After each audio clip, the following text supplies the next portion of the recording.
a bit later. But guys, as usual, we'll send the recording out a bit later. And yeah, if we can just ask that everyone mutes their mic. Hello, Steven. We can just ask everyone mutes their mic until they've got a question, and we can work it the usual way. Okay, so as was last week, I think we'll kick off with a few questions from my side and then turn it over to you guys. Kitsi, maybe you can just give everyone a bit of an update on the injury. We know it happened against the Sharks. It's the pec that you've been working on. What's that been like, especially with the HPC being open as a medical center, being able to go and do some rehab there? Yeah, how's it, guys? Yeah, the first 2 months was all during lockdown. Had to do all the rehab stuff from home and try and keep busy on the watt bike. And guys, about 3 weeks ago, where was able to go in twice a week, see the doc, see the physio, and the rehab process has been going great, to be honest. Feeling good, got a lot of mobility back, and starting to build on upper body strength again. So feeling very confident going the last couple of weeks of being injured. Okay, and then apart from obviously the rehab, you've been keeping busy in lockdown. If you can just give us an idea, I know you've been doing some home renovations. I'm not sure if that's the wall behind you that you've been painting. You're obviously working on the golf swing as well, we can see. And I know you've been doing a bit of studying as well. So maybe you can just give guys an idea of what you've been up to apart from the rehab. Yeah, so trying to keep busy. I did a couple of short courses there through Get Smarter. I did a pre-development course, I did a management course.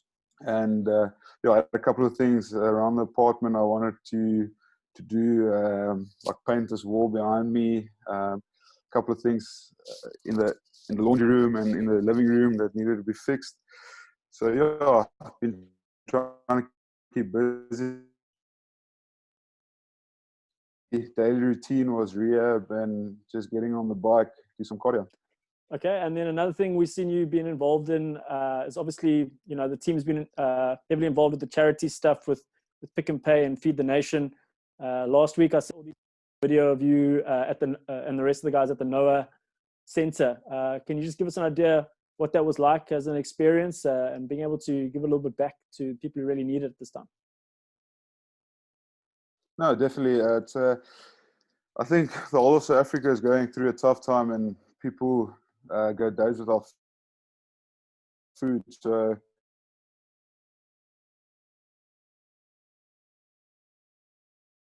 I think we've fed 90 families for a month, which is great, and just everyone trying to give back and give a bit of their, even if it's a little bit of cash or food parcels, just to try and give back and make lives easier.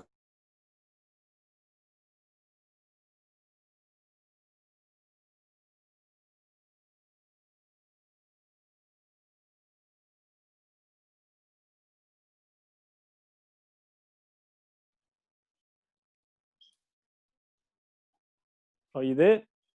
Can you hear me, Kitsi? Sorry, Yep. You just seem to be breaking up a little bit, but I think it's okay. If we can, turn it over to the guys if anyone's got a question for Steven. Steven, hi, Steven Nell here. I hope you're well. Just want to check with you. You cut out a bit. Just in terms of the injury, can you just recall how you picked it up and how far you are down the line? I mean, if we started playing rugby in August or late July, would you be 100% fit? Steven, I got the injury. It was the last game of Super Rugby for us against the Sharks. Had the operation on 18th of March. Yeah, and it's a 4-month injury. So, I mean, give or take the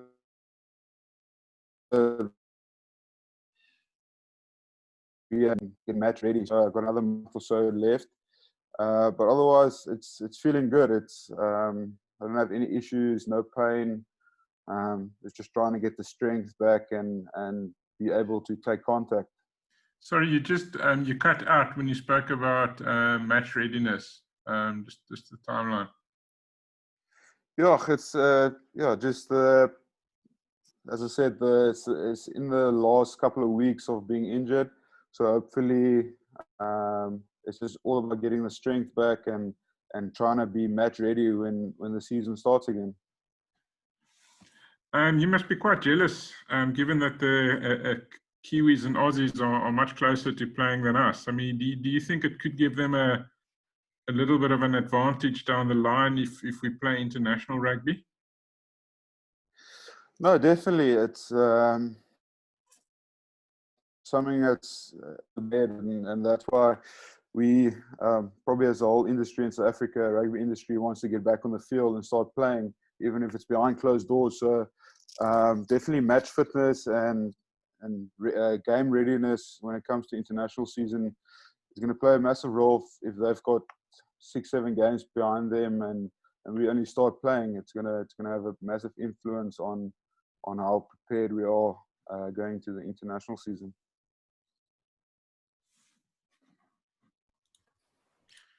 And how have you been keeping fit?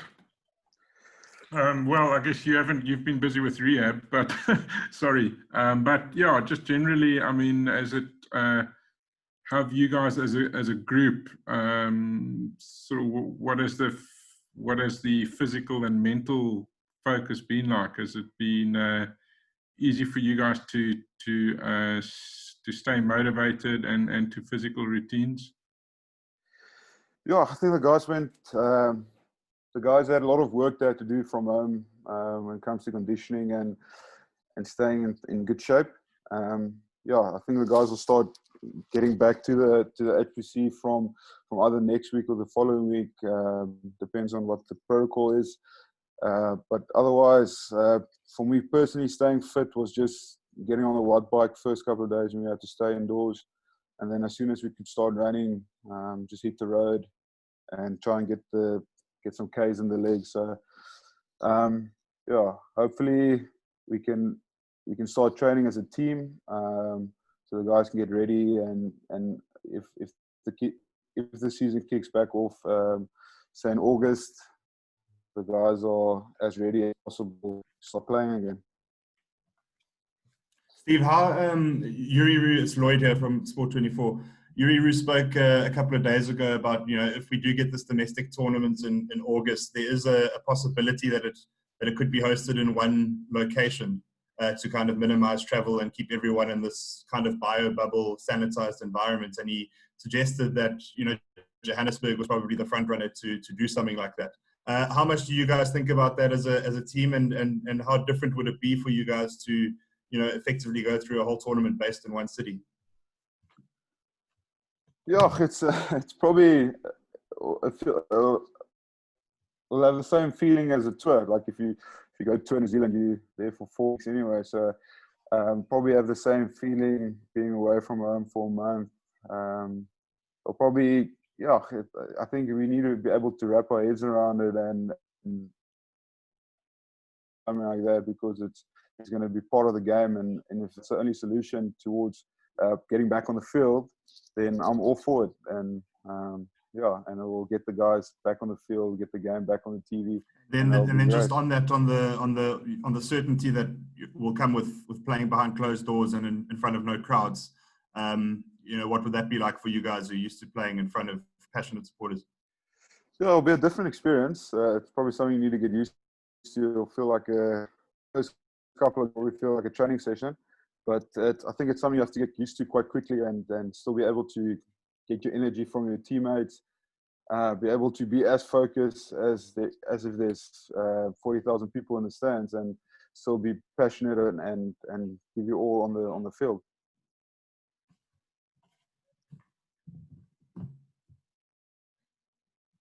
Steven, Dudley here from the Daily Voice. Look, a lot has been about the safety around the scrum when we do return during this time. as a prop forward, is that something you are concerned about, or just thinking of and what you see as a best possible solution there? So that you broke up a bit there. I couldn't hear the question, but if I'm correct, then you're talking about the safety at the scrums and regarding the coronavirus. Yeah, it's something. It's probably something that needs to be talked about, and I personally think if everyone's safe and everyone's been tested and there's no one going into the game with any symptoms, or then I mean 80 minutes of scrummaging and maulaging would be fine, and you'll be safe on the other towards the end of the game. So it's something we have to get through, and it's something that probably needs to be talked about and prepared for. But I don't see any issues when teams are isolated and there's no outside influence that can affect anyone prior to a game. Steve, we speak a lot about conditioning, and because you guys have been out for so long, it's going to take a period of time to get up to a certain level of conditioning to be able to play again. I was chatting to a cricketer the other day, Aidan Markram, just about the thing in cricket of physically not being able to hit balls in a net. Conditioning is one thing, but form is another. And actually not being able to scrum and do the things that you need to do to kind of stay at a certain level.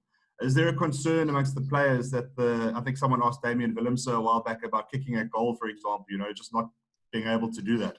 Is there a concern that the longer you go on and the longer you sideline and can't train, that there's the possibility of it actually impacting on performance?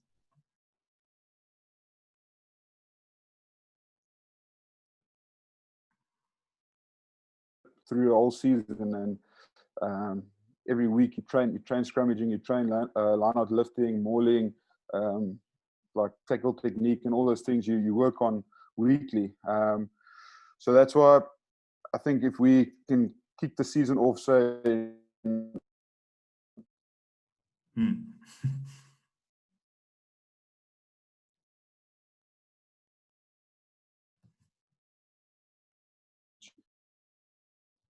I think he says he's going to be fine.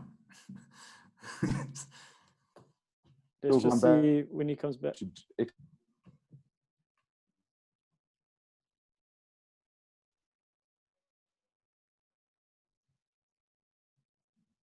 The joys of Zoom conferences.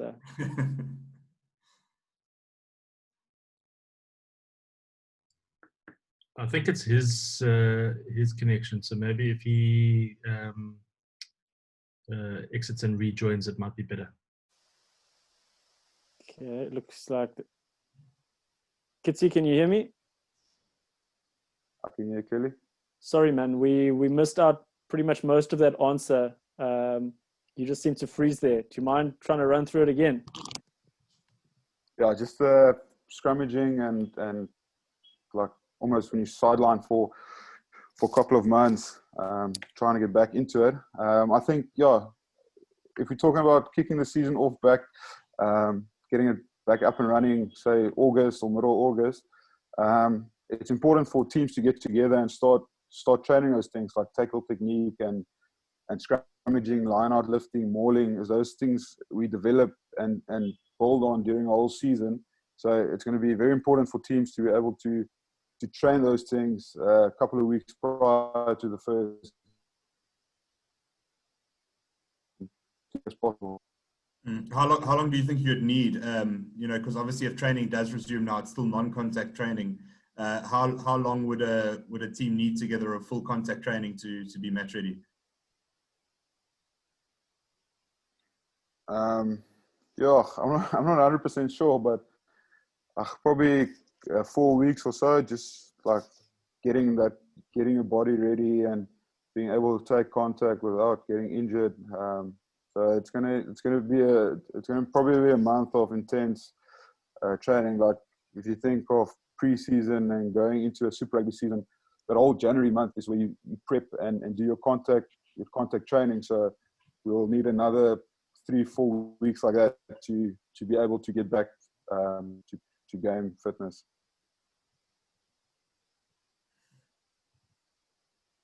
Steven, Adnan, how excited are you to just see live rugby this weekend? I mean, obviously, all of us have been starved. So you guys must be really, even though it's not South African teams, but just to be able to watch live rugby again.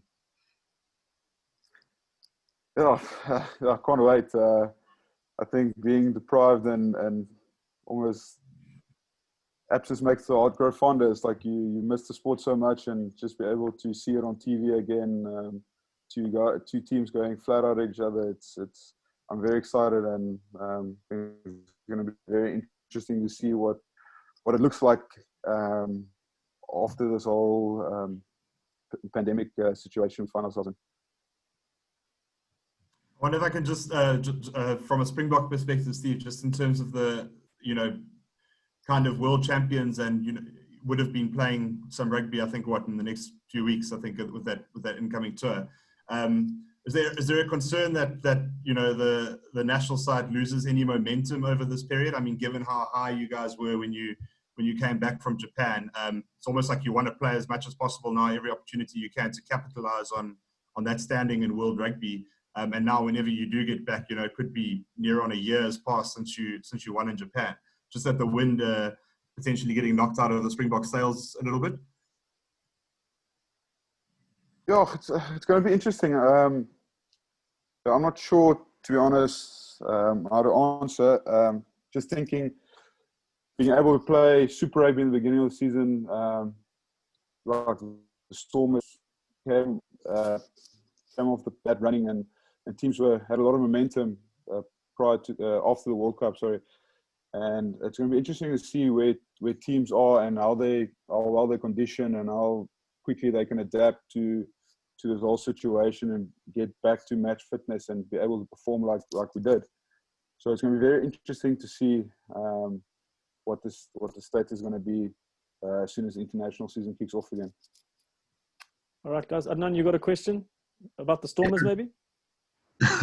Yeah, just the last time I spoke to Dabo, he said there was interest in perhaps getting Vincent Koch here. I just want to ask Kitshoff with regards to, obviously they played together before, and just what he will bring to the Stormers.